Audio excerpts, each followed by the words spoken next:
मैं आज इस आवाज़ को, जो पसमानदा की आवाज़, उसको सिर्फ अपना नहीं, पूरे ओबीसी समाज का समर्थन देने के लिए आज खड़ा हुआ। ये मैं इसलिए कह रहा हूँ, आज हमारे बड़े भाई दिलीप मंडल साहब ने कहा कि ये सवाल उठाए, उन्होंने गिनाया कि आपके इकट्ठे होने से शायद वो परिणाम नहीं बदलेगा, लेकिन मेरी सोच कुछ अलग। ये सिर्फ हमारे इकट्ठे होने का और वोट होने का परिणाम नहीं आ रहा है, इसमें कई खेल चल रहे हैं। रामपुर का परिणाम ईवीएम का परिणाम, जहां पर एक समाज पूरी तरह एक पार्टी को समर्पित है, वहां से उस गांव से 6 वोट आए उसको और बीजेपी को 1000 वोट जाए, और इसको हम मान लें। अगर मान रहे हैं तो हम अपने हाथ पर पट्टी बांध रहे हैं।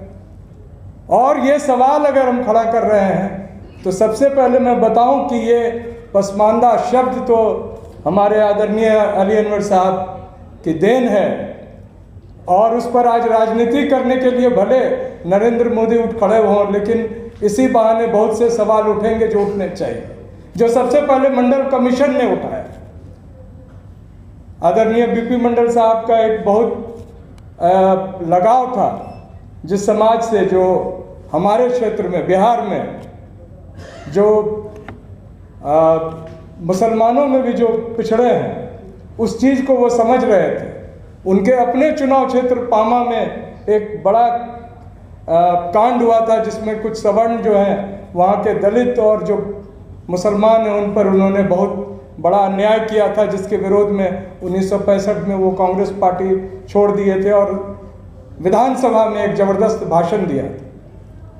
तो वो उन सवालों से वाकिफ थे, इसलिए मंडल कमीशन रिपोर्ट आप देखेंगे तो उसमें बहुत विस्तार से और इस बात को कहा गया है कि मुसलमान एक तरह से पिछड़े हैं एक समुदाय के तौर पर, लेकिन उनमें कुछ ऐसे हैं जो कि ऐसे अति पिछड़े हैं जिनको आगे लाना एक समाज और एक देश का कर्तव्य है। इसलिए अगर आदरणीय अली अनवर साहब ने प्रश्न उठाया है तो कोई गलत नहीं उठाया है, और इसको सभी समुदाय का समर्थन, सभी पिछड़े वर्ग समुदाय का समर्थन मिलना चाहिए।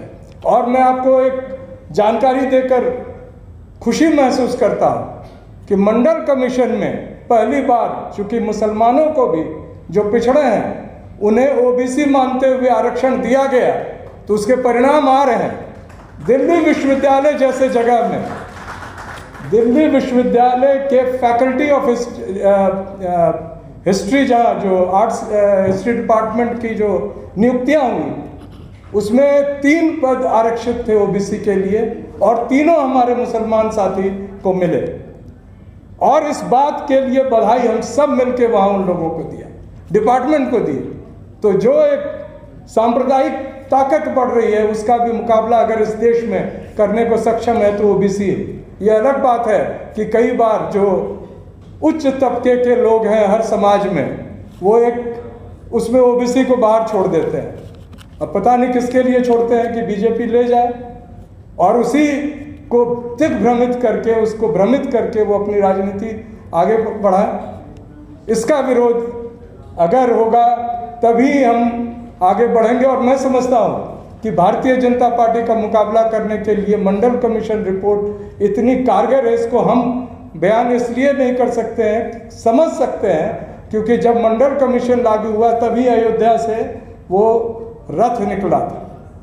वो उन्हें पता था कि ये समाज को जोड़ने वाला ये चीज़ है, और इसको अगर हम अपनी पहचान बनाए रखेंगे तो हमें अयोध्या के लिए वो जो अडवाणी जी के, माननीय अडवाणी जी के नेतृत्व में जो रथ निकला था, जिसमें लटके हुए थे हमारे ओबीसी प्रधानमंत्री भी कुछ समय के लिए, वो रथ निकाली गई। मैं अधिक नहीं समय लूँगा, मैं सिर्फ इतना आज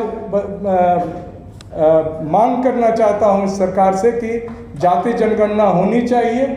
जाति जनगणना के आधार पर ही पता चलेगा कि जो मांग आदरणीय अली अनवर साहब उठा रहे हैं उस मांग में कितनी सच्चाई है, या उसमें कितनी एक मैं समझता हूँ उसको कितना तवज्जो देना चाहिए सरकार को। उसके अलावे जो मंडल कमीशन रिपोर्ट की जो संघर्ष है, उस संघर्ष में हम लोग सब जितने हमारे पसमानदा साथी हैं या ओबीसी के दूसरे समाज के लोग, वो सभी साथ रहें तो हम लोग की ताकत बढ़ेगी।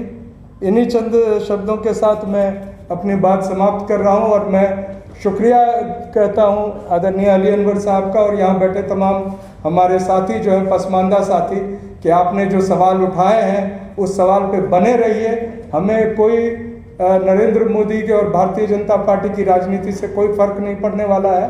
हमारी ताकत तब बढ़ेगी जब हम इकट्ठे रहेंगे और अकेले ओबीसी, जिसमें पसमानदा भी शामिल है, सक्षम है भारतीय जनता पार्टी को उखाड़ फेंकने के लिए। जय मंडेल, जय भारत।